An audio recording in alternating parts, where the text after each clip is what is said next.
Vengo diciendo en varias oportunidades el sistema patriarcal.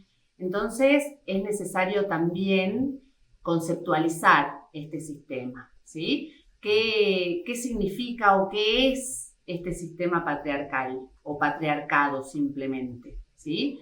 El patriarcado tiene que ver con un sistema organizacional, un sistema que estructura la sociedad, es decir, es el esqueleto de la sociedad a partir del cual podemos decir también que los puestos claves de poder, por ejemplo, ¿sí? Puestos de jerarquía, de toma de decisiones importantes, están ocupados por lo general. Esto tampoco implica que las mujeres no llegamos a ocupar esos lugares de toma de poder, sino que dentro de este sistema se prioriza al varón, ¿sí? Este sistema prioriza el varón para ocupar estos espacios de poder, estos espacios jerárquicos de toma de decisiones, que colocan a ese varón en una condición de desigualdad con respecto a las mujeres, ¿sí? Y acá tiene mucho que ver también esta construcción social del género, porque a nosotras nos han considerado históricamente como personas sin raciocinio, ¿sí? Personas no pensantes, y a partir de esa consideración hacia las mujeres, nos han prohibido y han vulnerado nuestros derechos históricamente, ¿sí? ¿En qué sentido estamos diciendo esto? En el sentido de que nos han prohibido estudiar, nos han prohibido trabajar, hasta nos han prohibido votar por la falta de raciocinio, ¿sí? Que era propiedad o potestad de los varones. Entonces, a partir de esto es que se consideraba que el varón estaba mucho mejor preparado para ocupar estos lugares, ¿sí? Por eso a nosotras nos cuesta mucho llegar a estos puestos de poder o a estos lugares de poder, porque nos consideran, y esto también tiene que ver con los estereotipos de género, ¿no? La mujer se considera amorosa, ¿no? Como que pensamos con el corazón más que con la cabeza, mientras que el varón, desde pequeñito, haberlo formado con no llores, que el macho no llora, ¿no? Vos tenés que ser fuerte, vos no tenés que mostrar debilidad. En ese sentido, al varón se lo considera como mucho más frío para tomar decisiones, para ocupar estos lugares de poder, que el sistema patriarcal se encarga de que así sea, como decíamos recién, este sistema de organización social, de estructura de una sociedad que nos lleva a considerar que el varón está más preparado que las mujeres para la toma de decisiones importantes. Al principio les decía yo que hay que diferenciar entre el sistema patriarcal y el machismo. Acabamos de definir lo que es el patriarcado, es decir, es un sistema considerado como macro social, mientras que el machismo tiene que ver con conductas más individuales, ¿sí? Esta cuestión de el chiste, de la burla, se hace de manera más individual. Entonces, no son lo mismo patriarcado y machismo, ¿sí? Esto tiene que quedar claro también. Machistas, por supuesto que podemos ser tanto las mujeres como los varones. Este sistema patriarcal se ha encargado de colocarnos a nosotras como las reproductoras del mismo, ¿sí? Históricamente hemos sido nosotras las que educamos, acompañamos, formamos y cuidamos a nuestros hijos e hijas, ¿sí? Y educamos a estas personas dentro de este sistema, mostrándoles que hay una diferencia y una desigualdad, como nombrábamos anteriormente, entre varones y mujeres, cada uno y cada una debe cumplir roles diferentes que hace que estemos en escalones diferentes también. ¿A qué me refiero con esto? El varón, al ser una persona que debe cumplir con este estereotipo de proveedor, debe saber manejarse en el ámbito público, mientras que a las mujeres cuando somos madres, por ejemplo, debemos asumir ese rol de madres y prácticamente abandonar nuestra vida social, ¿sí? Esta cuestión nos lleva al ámbito privado, ¿sí? Si bien, por supuesto, siempre hay que remarcar que a lo largo de la historia, con el movimiento feminista, el movimiento de mujeres, hemos ido abriéndonos camino hacia otros ámbitos, hemos salido al mercado de trabajo. Sin embargo, a diferencia de los varones, tenemos como estos obstáculos, ¿no? Una mujer que es madre no puede, dentro de nuestra cultura, ¿sí?, pensar en formarse, en avanzar profesionalmente o hacer una carrera profesional, porque esto implicaría, y esto también las invito a pensar en qué es lo que piensa la sociedad de esa mujer que decide hacer una carrera profesional. Muchas veces pensamos que esa mujer es una madre que no atiende a sus hijos e hijas, una madre que abandona a sus hijos e hijas, etc.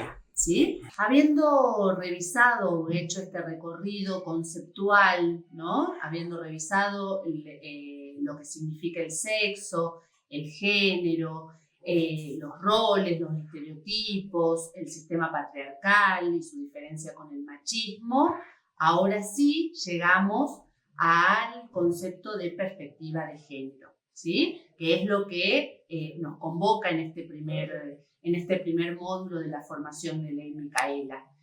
La perspectiva de género tiene que ver con una manera de observar, de visualizar la realidad social, ¿sí? Es decir, es una herramienta conceptual, la perspectiva de género, que nos permite ver, hacer visibles, visualizar las desigualdades que existen hasta el día de hoy en nuestra sociedad entre varones y mujeres. Y es importante, anteriormente les decía que los invitamos y las invitamos a hacer el esfuerzo de incorporar la perspectiva de género, porque en el momento en que podemos incorporar la perspectiva de género, nos vamos a dar cuenta de que existen hoy desigualdades entre varones y mujeres, y a partir de esa visualización de estas desigualdades podemos obrar en consecuencia de eso y tratar de corregir estas desigualdades, corregir las injusticias que devienen a partir de la existencia de la desigualdad, como por ejemplo una desigualdad que existe lamentablemente hasta el día de hoy por excelencia, es la brecha salarial que hay entre mujeres y varones realizando la misma tarea, ¿sí? Entonces, es importante la incorporación o intentar observar nuestras cotidianeidades. Por supuesto, la Ley Micaela nos lleva a tener perspectiva de género a la hora de realizar nuestro trabajo. Desde acá, desde el Consejo Provincial de Mujeres, los invitamos y las invitamos a ampliar esa mirada, a no dejar las anteojeras de la perspectiva de género en nuestro lugar de trabajo, sino tenerlas permanentemente puestas para poder hacer visibles estas desigualdades y, como les decía anteriormente, poder corregirlas, ¿sí? Poder empezar a construir una sociedad diferente, una sociedad donde mujeres, varones, personas intersexuales, personas del colectivo LGBT, podamos vivir libres de violencias, podamos compartir un espacio que sea con mayor igualdad, donde todas las personas podamos ejercer nuestros derechos en condición de igualdad, ¿sí? A eso es a lo que a lo que apuntamos. Otro concepto que es muy importante y que es necesario revisar tiene que ver con el concepto de interseccionalidad. Este concepto de interseccionalidad surgió como una manera de observar las desigualdades o las diferencias que hay entre el mismo grupo de mujeres, ¿sí? Es justamente una militante feminista afroamericana la que acuñó este concepto de interseccionalidad a fines de la década del 80 en el siglo XX. Y a lo que apunta es a poder observar que la coexistencia de diferentes sistemas de dominación, uno de los cuales es el género justamente, coloca a las mujeres en diferentes grados de vulnerabilidad. De ahí la importancia que tiene este concepto o esta herramienta, ¿no? Esta herramienta conceptual para poder observar el grado de vulnerabilidad al que nos vemos expuestas mujeres de acuerdo a la coexistencia o a la interseccionalidad de estos diferentes sistemas de dominación. ¿En qué sentido estamos diciendo esto? En el sentido de que además del género, ¿sí? Además de ser mujeres, que ya nos coloca dentro de nuestra sociedad en una situación de desigualdad frente a los varones, por supuesto, existen otros sistemas, como por ejemplo el nivel de educación que esa mujer ha logrado alcanzar, la clase social a la que pertenece, o la pertenencia a una comunidad originaria, por ejemplo. Todas estas cuestiones se van entrecruzando, se van interseccionando, y en ese entrecruzamiento es donde podemos observar el grado de vulnerabilidad al que está expuesta esa mujer, ¿sí? No es lo mismo una mujer profesional, de clase media, de tez blanca, ¿sí? Que una mujer que pertenece a una comunidad originaria, que no tiene una formación dentro del sistema formal de educación, ¿sí? No es lo mismo, esas dos mujeres tienen o afrontan grados de vulnerabilidad muy diferentes. Nos falta revisar un último concepto. Este concepto tiene que ver con la transversalización de la perspectiva de género. La misma consiste en, por ejemplo, si hay que diseñar una política pública o un proyecto, un programa determinado, es importante que desde el inicio, desde el diseño de ese programa, de ese proyecto, de esa política pública, incorporemos la perspectiva de género hasta la instancia de evaluación de una manera transversal, ¿sí?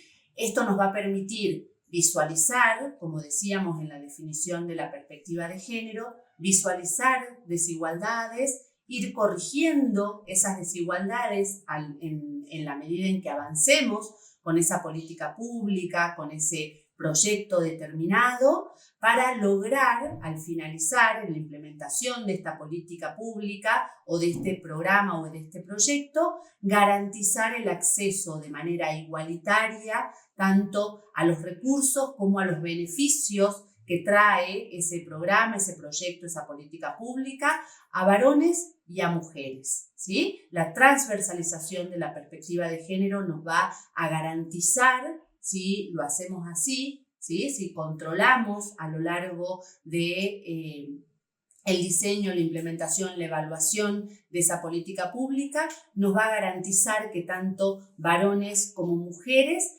accedan de manera igualitaria a los beneficios que trae esa política pública, ese programa o ese proyecto.